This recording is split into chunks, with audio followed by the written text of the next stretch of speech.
नमस्कार, मी प्रियाज रेसिपीज मराठीमध्ये तुम्हा सर्वांचं मनापासून स्वागत।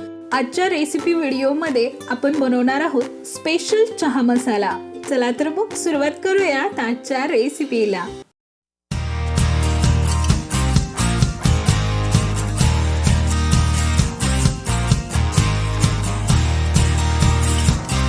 स्पेशल चहा मसाला बनवण्यासाठी लागणारे साहित्य पाहूया। सर्वप्रथम हिरवे वेलदोडे, कच्ची बडीशोप, लवंग, दालचिनीच्या काड्या, जायफळ आणि सुंठ पावडर। आता हे सर्व साहित्य आपण मिक्सरच्या भांड्यामध्ये टाकून बारीक करून घेणार आहोत। शक्य तेवढी बारीक याची पूड आपण करणार आहोत। इथे तुम्ही पाहिलं असेल की मी कच्चा मसाला हा भाजून न घेता तसाच वापरलेला आहे, कारण याचा अरोमा टिकून राहावा यासाठी आपण तो कच्चाच वापरलेला आहे।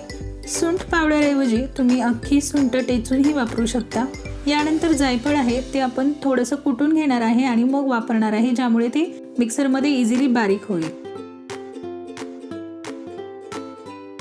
स्पेशल चहा मसाला बनवून तयार आहे। हवाबंद डब्यामध्ये भरून ठेवून हा मसाला तुम्ही 15 ते 20 दिवस आरामात वापरू शकाल। अशा प्रकारे आपला चहा मसाला बनवून तयार आहे। आता त्याचा वापर कसा करायचा, प्रमाण किती असावं, या सर्व गोष्टी पाहूया। इथे मी 3 कप चहा बनवत आहे। 3 कप चहासाठी 1.5 कप पाणी वापरलेलं आहे आणि 6 चमचे साखर टाकली आहे। यानंतर 3 चमचे चहा पावडर टाकली आहे। चहाचा दाटसरपणा किंवा त्याचा रंग, गडदपणा हा प्रामुख्याने त्यामध्ये वापरलेलं पाण्याचं प्रमाण, दूध आणि चायपत्ती यावरती अवलंबून असतं। तुम्ही जर एकास एक रेशो म्हणजे 2 कप चहासाठी 1 कप पाणी आणि 1 कप दूध असं प्रमाण जर वापरलं तर तुमचा चहा गडद होईल, दाटसर होईल आणि उत्तम चवीचा लागेल। साखरेचं प्रमाण तुम्ही तुमच्या आवडीप्रमाणे कमी जास्त करू शकता। चहाला मस्त उकळी फुटली आहे। आता यामध्ये दूध टाकूया।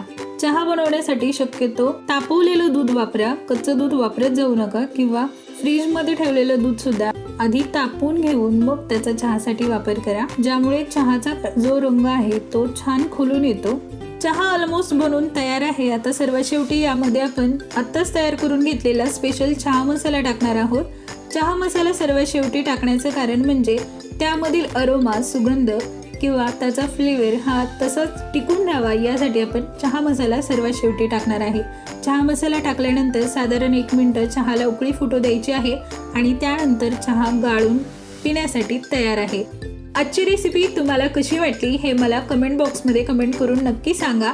याशिवाय रेसिपी व्हिडिओला लाईक करा, शेअर करा आणि अशाच प्रकारच्या नवनवीन रेसिपीज पाहण्यासाठी प्रियाज रेसिपीज मराठी या आपल्या चॅनेलला नक्की सबस्क्राईब करा। भेटूयात पुन्हा, तोपर्यंत धन्यवाद।